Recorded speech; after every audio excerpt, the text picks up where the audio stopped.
Vaya, welcome back, people. Welcome back. Uh, it's kind of late for me, right? But I still wanted to make this video because, like I said, I want the I want these guys recorded. All these salseros that came by and made this genre, I want them celebrated. I never want them to be forgotten because these guys were my superheroes when I was a kid. Because they were my dad's superheroes. So I, I got this attachment, and that's why I decided to start this channel. So today I'm gonna bring you. We're gonna start from the creme of the creme. All right, the best of the best. We're gonna start from the top. Um, I ran a bunch of names in the second video I made, and I'm gonna go through each and every one of those names to give you their background and stuff. But the one we're gonna do today is Ismael Rivera. Ismael Rivera, people, was something special. The reason I say he was something special is because he was from Puerto Rico. He was not from New York City.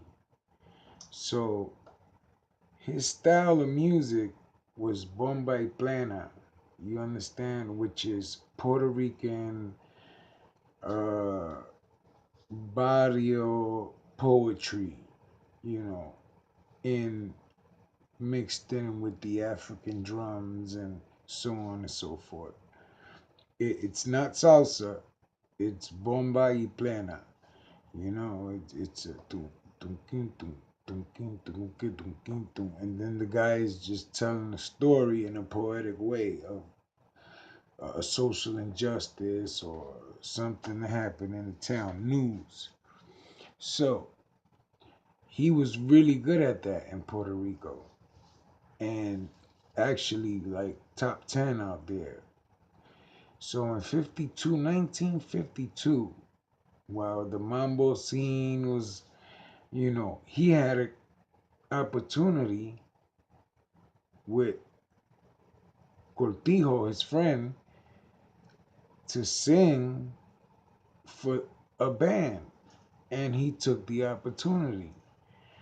Now, he was not too big on that style, which was big band, mambo, the more Cuban sounding music. Salsa was not even born yet.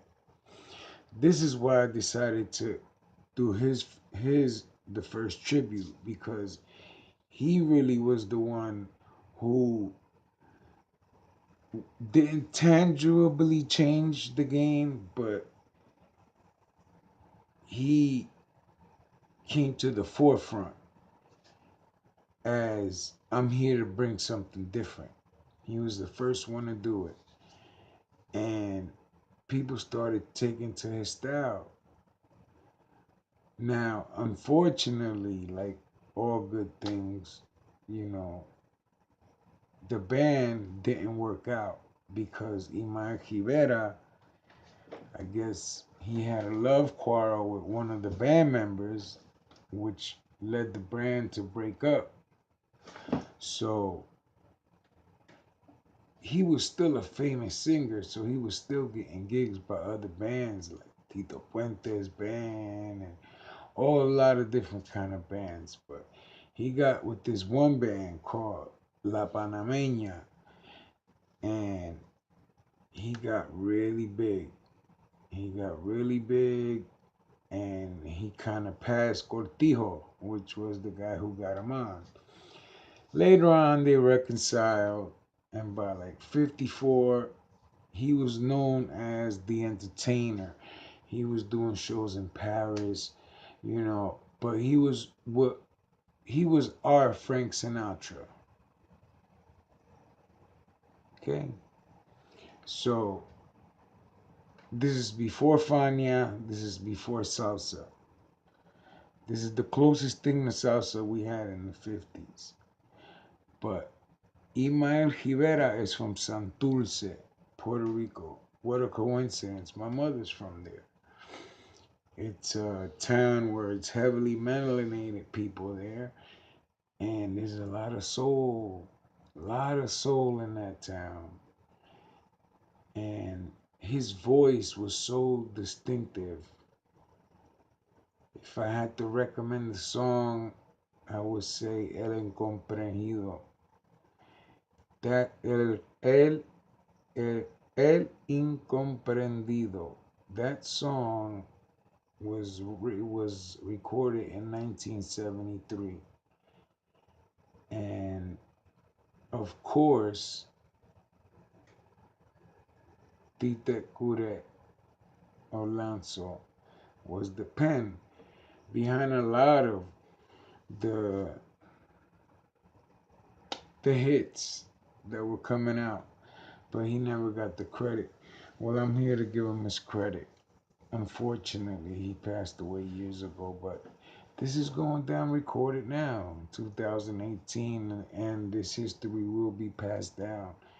Now, Ismael Rivera kept doing his thing, and by the late 70s, 75 was his biggest boom because he had La Cara Linda, which was written by Tite Cure Alonso. I want you guys to get that name in your heads. Tite Cure Alonso. He wrote over 250 hits that were like sung by the best singers of the world in the salsa genre. And it's important that you guys know this because this is salsa history. So today's video was about Ismael Rivera. I don't want to cut it short because I'm not going to leave out his rough times he had with substance abuse, and his thing was women. He always said, God might not give me a lot of money, but he made sure I had enough women. And his style was just Google him.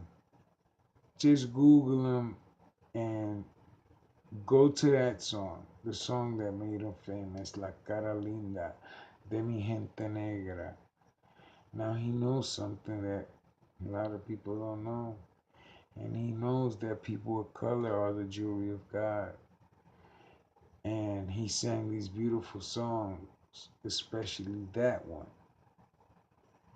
to wake up and raise the consciousness of our people before they brought all the wretchedness into salsa. And Ismael Rivera will go down in salsa as the creme of la creme, top five. Don't matter who you are, where you come from. If you know this genre, so